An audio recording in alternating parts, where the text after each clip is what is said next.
Treneri, tai su pergalė, sugrįžimas pažymėtas į centrinį stadioną pergalingai 1-0 prieš Žalgirio ekipą.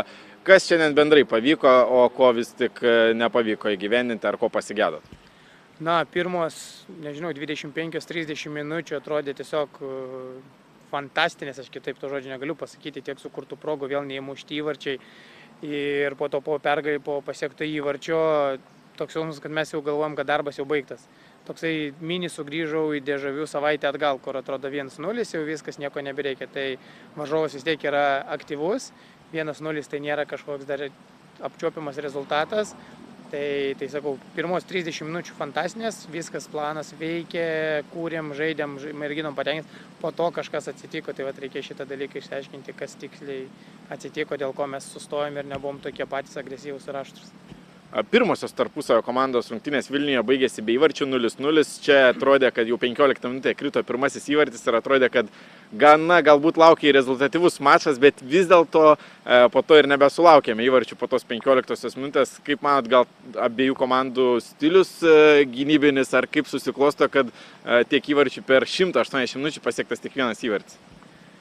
Nežinau, čia vėlgi tose rungtynėse, man atrodo, mes tikrai nebuvom antiek aštrus ir agresyvus, tai ten negaliu sakyti, kad mes ten sukūrėme daug progų, bet kalbant apie šitas rungtynės, tai čia, manau, 2 rungtynių sukurtos progas, o manau, mes šį sezoną kol kas pirmam, antram rate su kuo kankinamės, tai yra su įvarčio įmušimu, nes progų susukūrėma yra labai daug, bet su realizacija tikrai šlubuojam.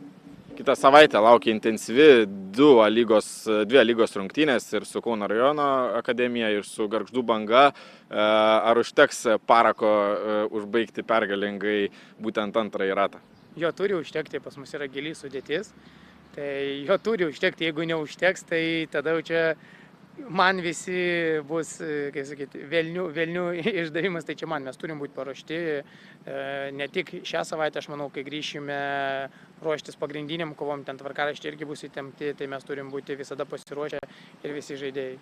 Ir treneri, turbūt smagu žaisti prie tiek gausiai tribūnas užpildžiusių žiūrovų, sugrįžimas į centrinį pažymėtas ne tik pergalė, bet ir gausa tribūnose žiūrovų. Tai ką norėtumėt pasakyti fanam?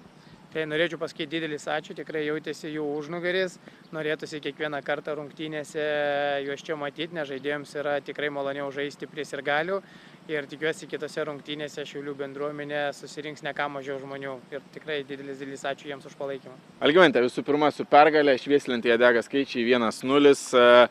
Kokios pirmosios mintis po šių rungtynių? Na, iškovoti 3 taškai, ko ir siekime, po pastarųjų rungtynių buvo lygusios, tai norėjom atsigriebti už tai, visgi žaidžiam namie, tai džiaugiamės 3 taškais. Kas pavyko pirmajame kėlinyje, vis tik įvartis krito pirmosiomis 15 minučių prabėgus ir kur komanda, sakykime, įklimpo antrajame kėlinyje? Manau, gal kiek atsipaladavom po pirmo įvarčių, nes iki tol žaidėm ganėtinai gerai ir kovojom, tai čia yra mūsų gal maža problemytė, bet kaip pasikartosiu, džiaugiuosi, kad kovojom iki paskutinių minučių ir galiausiai turim 3 taškus šiandien. Šios rungtynės ypatingos ir tuo, kad pagaliau komanda sugrįžo į Šiaulių miesto centrinį stadioną ir tribūnos buvo gausiai užpildytos. Ką reiškia žaisti būtent prie tiek žiūrovų? Namų aikštėje visada yra geras mikroklimatas ir šiandien, kadangi žiūrovai nepabijojo lietaus, tai jautėsi tas gausus palaikymas ir buvo išties 12 žaidėjas.